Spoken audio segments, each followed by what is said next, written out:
Hello, everyone, and welcome back to the Tony Livins podcast. I'm Tony Livins. Artificial intelligence can write, it can generate images, it can imitate voices, it can analyze enormous amounts of information, and increasingly, it can act on our behalf. These capabilities can be incredibly useful, but there is another side to this technology. What happens when AI is used by someone with malicious intentions? Today, we are talking about AI and cybercrime, and more importantly, can artificial intelligence become a weapon? Let's get into that. Let's start with something most of us have encountered: phishing. You probably received an email claiming you have won something, your account has been suspended, or you urgently need to reset your password. Traditionally, many phishing emails were easy to identify: bad grammar, strange wording, obvious spelling mistakes.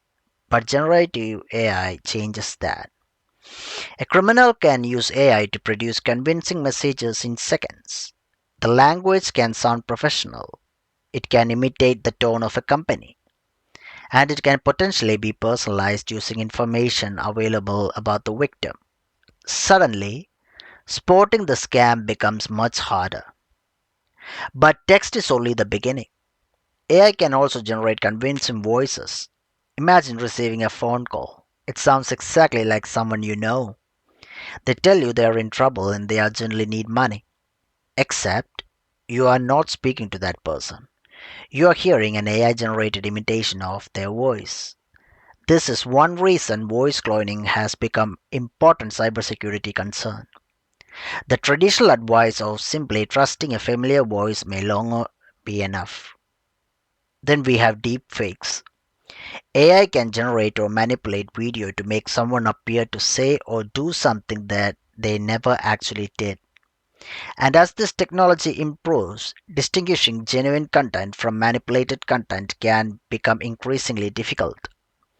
That creates risks far beyond individual scams. Deepfakes can be used for impersonation, fraud, misinformation, harassment, and attempts to manipulate public opinion. We are entering a world where seeing something on a screen doesn't automatically mean it happened. AI can also lower the barrier to certain cyber threats. Someone doesn't necessarily need years of technical knowledge to misuse technology. AI can explain technical concepts, automate repetitive work, and make sophisticated tools easier to operate. But there is an important point here. AI is not inherently criminal. The technology itself doesn't decide to scam someone. People decide how to use it. The same technology that can be abused can also be used to protect us. And this is where the story becomes interesting. Cybersecurity teams are also using artificial intelligence. Imagine a company processing millions of network events every day. A human security team cannot manually inspect every single one. AI can continuously search for unusual behavior. Maybe an account suddenly logs in from an unexpected location. Maybe enormous amounts of information start leaving a system. Maybe someone's behavior changes drastically from their normal pattern. AI can flag these anomalies so security professionals can investigate. In some situations, automated systems can reach faster than humans. So we are beginning to see something like an arms race. Attackers use AI, defenders use AI. Attackers improve their techniques, defenders build their detection systems, and the cycle continues. The question isn't simply whether AI will make cybercrime more powerful, it's whether defensive technology can evolve quickly enough to keep up. But even with incredibly advanced cybersecurity, one vulnerability remains extremely difficult to remove: human beings. You can build sophisticated systems, but if someone receives a convincing message and voluntarily gives away their password, the technology may never get the opportunity to protect them. That's why cybersecurity isn't only about software, it's about awareness. Before sending money, sharing sensitive information, or clicking an unexpected link, we may increasingly need to ask, can I independently verify this person or request? And perhaps that's the biggest lesson. As artificial intelligence becomes better at imitating humans, humans will need to become better at verifying information. A familiar face may not be enough. A familiar voice may not be enough.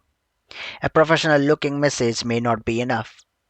Trust may increasingly require verification. So, can artificial intelligence become a weapon? Yes, AI capabilities can be misused, but AI can also become part of the defense. The technology isn't automatically the hero or the villain.